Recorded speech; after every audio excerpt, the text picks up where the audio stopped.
বুঝছো বন্ধু, একদিন রাত পহেলে দেখবা তুমি নাই, পৃথিবীবাসী জানবে তুমি মরে গেছো।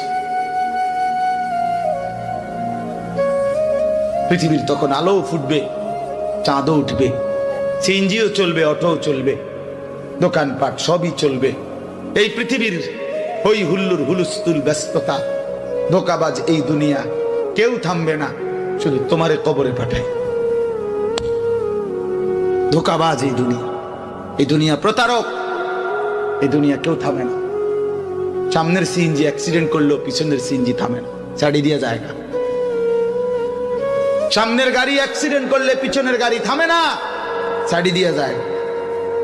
স্বার্থপর এই দুনিয়ায় কেউ থামে না। বাপরে দাফন কইরা এই সন্তান, এই বউ বাচ্চারাই আবার আসার পরে ওই দিনকেই ভাত খায়, তাই না? পেট বইরা খায়, লগের ঘরের থেকে আর আইন্দা আনছে, এরা ঠিকই পেট ভরে খায়। তো ওরা না কাঁদলো বিকালে, ওরা না দুপুরে কাঁদলো, কোন ভাত খায় খা। স্বার্থপর, কেউ থামে না দুনিয়া, আলো বাতাস সব চলে, তুমি বন্ধু থাকবে। আল্লাহকুমুত তাকাসুর হাত্তা যুরতুমুল মাকাবির। আল্লাহ বলছে, বান্দা আখিরাত ভুলে গেলা, দুনিয়ায় ডুবে গেলা, তবে মনে রেখো হাত্তা যুরতুমুল মাকাবির, এরই মাঝে কিন্তু একদিন কবরস্থানেই পৌঁছে যাবে।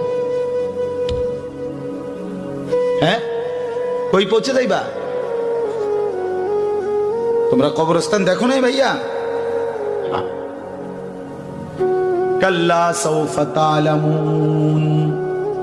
আল্লাহ বলে, কবরে আসলেই আমি বুঝাই দেব বান্দা আমার নাফরমানির শাস্তি কেমন।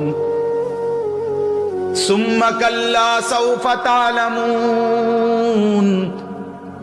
আবার নাফরমান হাসরের ময়দানে আসলে আমি আবার বুঝাই দেব আমার অবাধ্যতার শাস্তিটা কি। একবার বুঝাবো কবরে। তাফসীরের মধ্যে আছে কাল্লা সাউফা তা'লামুনা ফিল কবরি সুম্মা কাল্লা সাউফা তা'লামুনা ফিল আখিরাহ। আল্লাহ বলে, একবার কবরে বুঝাইবো আমারে ত্যাগ করা, আমার নাফরমানি, আমারে সিজদা না করার শাস্তিটা কি। কবরেই টের পাইবা। ওয়া ইউকাইয়াদু লাহু মালাকুন আমা ওয়া আসাম্মু আবকাম।